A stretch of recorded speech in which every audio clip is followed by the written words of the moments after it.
కోపంతో వచ్చిన మాటను పట్టుకుంటే మనసు విరిగిపోతుంది.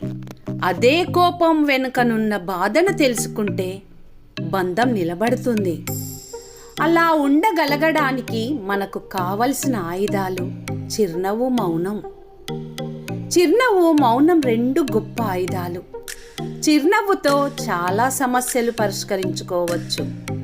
మౌనంతో చాలా సమస్యలు రాకుండా చూసుకోవచ్చు.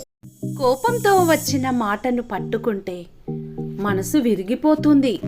అదే కోపం వెనుకనున్న బాధను తెలుసుకుంటే బంధం నిలబడుతుంది.